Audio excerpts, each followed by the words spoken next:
Let's talk about modern marriage.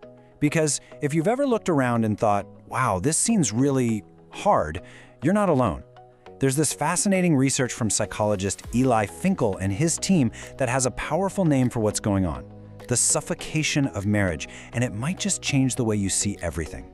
So, we're starting with a real puzzle. On the one hand, you hear about these amazing marriages today that seem more fulfilling and incredible than anything in history. But on the other hand, it feels like the average marriage is really struggling. So what's the deal? It's like the stakes have gotten incredibly high. The potential for an amazing partnership is off the charts. But at the same time, the risk of it not working out feels bigger than ever. So what's causing this huge divide? Right, so here's the key idea. It's not that marriage is just getting better or worse overall. It's getting more extreme. The gap between the absolute best and, well, the rest is getting wider. And to really get why, we need a totally new way of thinking about what we even want from a marriage. And to help us do that, the researchers give us this absolutely brilliant metaphor. I want you to forget everything you think you know about marriage for a second, and instead, picture it as a mountain climbing trip. What's so cool about this is how it takes a famous psychological idea and turns it into a journey we can actually visualize. This mountain, which they call Mount Maslow, represents all of our human needs, from the absolute basics at the bottom to the highest ideals at the peak. And yeah, this mountain is based on Maslow's famous hierarchy of needs. You probably remember this. The basic idea is you have to take care of the stuff at the bottom, the lower altitude needs like food, water, safety, before you can even think about climbing higher to work on things like self-esteem or finding your true purpose. So, what does a mountain of needs have to do with marriage? Well, everything. The entire purpose of marriage, what we expect it to do for us, has changed dramatically over history. It's like, as a society, we've been slowly climbing this mountain for generations. This timeline is basically our expedition map. We started out at base camp with the institutional marriage, made our way to the middle altitudes with the companionate marriage, and now we're trying to reach the very top with the self-expressive marriage. Let's look at each leg of the journey. Okay, so let's start at base camp. Back in the institutional era, marriage was, first and foremost, a practical deal. It was about survival. Its whole job was to meet those low-altitude needs, putting food on the table, having a safe place to live, and protecting each other.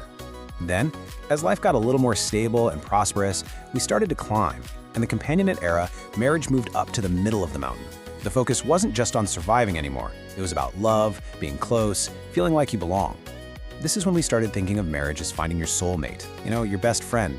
And that brings us to today, the era of the self-expressive marriage. We are aiming for the summit of Mount Maslow. We don't just want love and companionship anymore. No, we expect our marriage to be a vehicle for personal growth, for self-discovery. Our partner is supposed to help us become the absolute best version of ourselves. It's a huge expectation. But here's the catch with trying to live at the summit.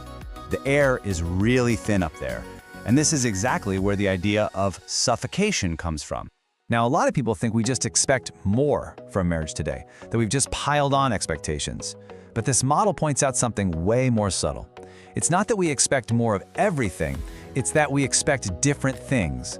We expect much less from our partners for those basic survival needs, but we expect so much more for those really high-altitude needs of personal fulfillment. I just love this analogy from the research. An old-school marriage was kind of like a Cabernet grape, super hardy. It could survive a bit of neglect. But a modern marriage, it's like a delicate Pinot Noir grape. If you want it to be amazing, it needs constant, very specific care and attention. So that leads to the million-dollar question, right? If our marriages now require this intense level of care to meet these high-altitude needs, you would think we'd be investing way more time and energy into them. But are we? Well, this is where it gets really interesting. The data suggests we're actually doing the opposite. For example, we're spending less one-on-one time with our friends and relatives. This trend puts even more pressure on our one partner to be our everything, our best friend, our confidant, our whole support system, while we're not necessarily putting in more time to nurture that one critical relationship. And that right there is the heart of the suffocation model. It's this dangerous mismatch. It's the huge gap between our incredibly high oxygen-hungry expectations for our marriage and the fact that we're often investing less time and energy. We're trying to climb to the peak of the mountain without enough oxygen to breathe. And the impact of this is massive. The connection between how happy your marriage is and how happy you are with your life in general has gotten much, much stronger. So a great marriage can make you feel like you're on top of the world, but a struggling one can feel more suffocating than ever before. So is this all just bad news? Is modern marriage impossible? Not at all. The best part of this model is that it doesn't just point out the problem, it actually gives us a map for the solution. It shows us how to re-oxygenate the relationship. So according to the research, there are basically 3 main strategies. 1, optimize the resources you already have.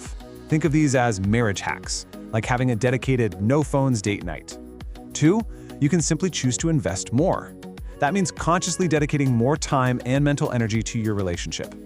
Or 3, and this one's really interesting, you can ask a little less of the marriage. This isn't about lowering your standards, it's about building a stronger support system of friends, hobbies, and community so that one person isn't responsible for your entire climb. In the end, it all comes back to our mountain. Making a modern marriage work isn't about getting lucky, it's about being a smart climber. It's about figuring out how high you want to go and then making darn sure you've packed enough oxygen, enough time, energy, and communication to get there together. There is no question. The modern self-expressive marriage is a really tough climb. It's demanding. But for the couples who prepare for that high altitude and really invest in the journey together, the research is clear. The view from the summit is more breathtaking and rewarding than we've ever known. So the only question left is, are you packed for the ascent?